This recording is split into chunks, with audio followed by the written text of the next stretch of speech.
चंद्रयान 3 के बाद अब समंदर में दिखी हिंदुस्तान की ताकत। थर थर कांपने लगे चीन और पाकिस्तान। दुश्मनों को तबाह करने आ रहा है हिंदुस्तान का बाहुबली।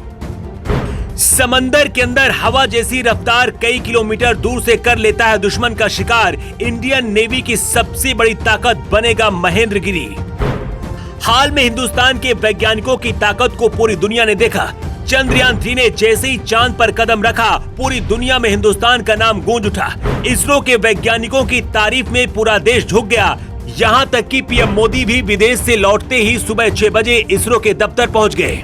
चांद पर हिंदुस्तान की ताकत को दुनिया देख चुकी है। अब समंदर में हिंदुस्तान की ताकत को पूरी दुनिया देखेगी। 1 सितंबर 2023 को जब देश में इंडिया गठबंधन की मीटिंग की चर्चा हो रही थी, तब समंदर के अंदर हिंदुस्तान की ताकत को देखकर चीन और पाकिस्तान थर-थर कांप रहे थे। ठीक सुन रहे हैं आप, 1 सितंबर 2023 को जंगी जहाज महेंद्रगिरी को समंदर में उतारा गया। देश के उपराष्ट्रपति जगदीप धनखड़ की मौजूदगी में उनकी पत्नी ने इस जंगी जहाज को लॉन्च किया। अत्याधुनिक सेंसर और हाईटेक हथियारों से लैस ये जंगी जहाज दुश्मन को पलक झपकते तबाह करने का दम रखता है। ये जंगी जहाज चीन के लिए कैसे सिरदर्द बनेगा आपको बताएंगे, लेकिन उससे पहले आपको बताते हैं कि इसकी ताकत और खासियत क्या है, जिसकी वजह से अब दुश्मन थर-थर कांप रहे हैं। पहले इस जंगी जहाज की खासियत आपको बताते हैं, इसके बाद इसकी ताकत भी आपको बताएंगे, जिसे सुनकर आपके होश उड़ जाएंगे। महेंद्रगिरी करीब 149 मीटर लंबा और 16 मीटर चौड़ा है। ये जहाज 1 घंटे में 30 समुद्री मील पार कर सकता है। ये करीब 6600 टन का भार उठाने की क्षमता रखता है। इस जहाज का 75% सामान भारत में ही बना है।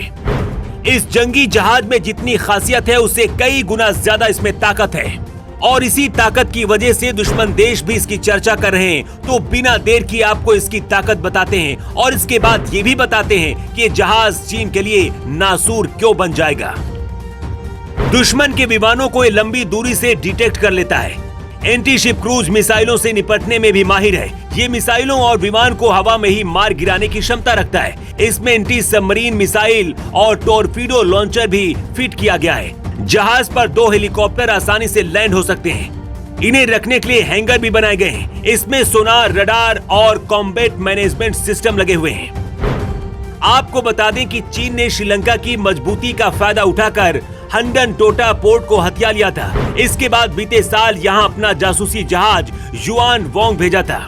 उस वक्त भारत ने इस जहाज के आने पर आपत्ति जताई थी, लेकिन श्रीलंका कर्ज के बोझ तले दबा था, लिहाजा चीन का जासूसी जहाज नहीं रोक सका था।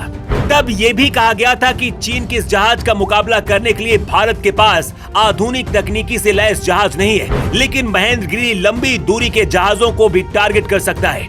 इसके परीक्षण के बाद ये चीन और पाक के लड़ाकू जहाजों का सामना करने के लिए तैयार हो जाएगा। हालांकि इस जंगी जहाज को अभी नौसेना को मिलने में थोड़ा टाइम लगेगा, क्योंकि जहाज का लॉन्च होना और सेना में शामिल होना 2 अलग बातें हैं। 17 प्रोजेक्ट के तहत बनाए गए 7 फ्रिगेट जहाजों में से एक भी अभी नौसेना को नहीं मिला है। 75,000 करोड़ रुपए के इस प्रोजेक्ट के तहत बने सभी जहाजों को साल 2019 से लेकर अब तक लॉन्च किया जा चुका है। लॉन्च करने का मतलब इन जहाजों को समुद्र के पानी में उतारा जा चुका है। अब इसमें हथियारों और बाकी उपकरणों को इंस्टॉल किया जाएगा और उसके बाद जहाज का समुद्री ट्रायल होगा।